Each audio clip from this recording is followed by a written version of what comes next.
النجف الدولي ارتفاع عدد الرحلات اليومية التي يستقبلها المطار بعد قرار رئاسة الوزراء منح تأشيرة الدخول للزائرين في المطار خلال زيارة الأربعين حصرا من دون مراجعة السفارات العراقية في الخارج، مضيفة أن المطار يستقبل حاليا أكثر من 20,000 زائر يوميا بالتزامن مع افتتاح صالات استقبال وبوابات جديدة.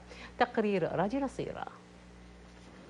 قرر مجلس الوزراء السماح بمنح سمة الدخول الفيزا من مطار النجف الدولي مباشرة للزوار القادمين من جميع أنحاء العالم، وذلك خلال زيارة الأربعين حصرا لتسهيل وصولهم إلى العتبات الدينية في العراق. القرار سيضاعف حسب المسؤولين في المطار عدد الرحلات الجوية والمسافرين بما يصل إلى أكثر من 20,000 زائر يوميا بمجموع 250,000 مسافر تقريبا.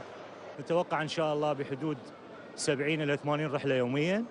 أعداد الزائرين ستصل تقريبا إلى 14,000 إلى تقريبا 20,000 زائر يوميا إلى المطار.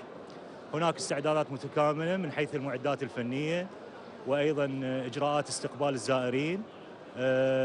تم اتخاذ قرار من قبل وزارة الداخلية بمنح سمات الدخول إلى جميع الزائرين مباشرة في المطار، وهذا أيضا سيشجع جميع الزائرين على أداء الزيارة إن شاء الله.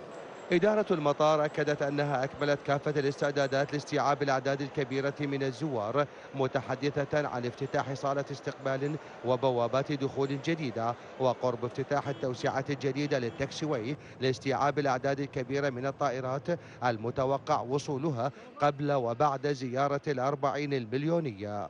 تهيئة إن شاء الله متكاملة، تاكسي جديد مع إطلالة الزائرين. سوف يفتح هذا التاكسي إن شاء الله، وهو من المشاريع الهامة في المطار، بالإضافة إلى مشاريع 4 أخرى. نحن بصدد استيعاب الزائرين وتوسعة الصالة الداخلية وتهيئة يتات جديدة وكاونترات لاستقبال الزائرين بالفيزا. صالات المطار امتلأت بالزائرين المغادرين بعد إتمام زيارة محرم الحرام، والذين أعربوا عن ارتياحهم لمستوى التسهيلات التي قدمت لهم في المطار وخارجه، مؤكدين أن سفرهم عبر مطار النجف جنبهم الكثير من الصعوبات والمتاعب. هذه زيارتي الأولى إلى النجف، وهي تجربة جميلة، ونحن الآن نستعد للإقلاع عائدين إلى الهند. جدا التسهيلات بسيطة واستقبال طيب في مطار النجف. أنا ما توقعت العراق كذا، يعني خدمات من جميع شيء، احترام كبير عندهم، خدماتهم كثيرة ما في زي العراق صراحة. قبل كنا نتعب يعني، والحمد لله هسه تسهيل الامور صار، والجماعه يعني وين ما نروح يساعدونا ومشونا، وانا اشوف يعني موظفين صراحه يشيلون جناطنا يعني ويانا.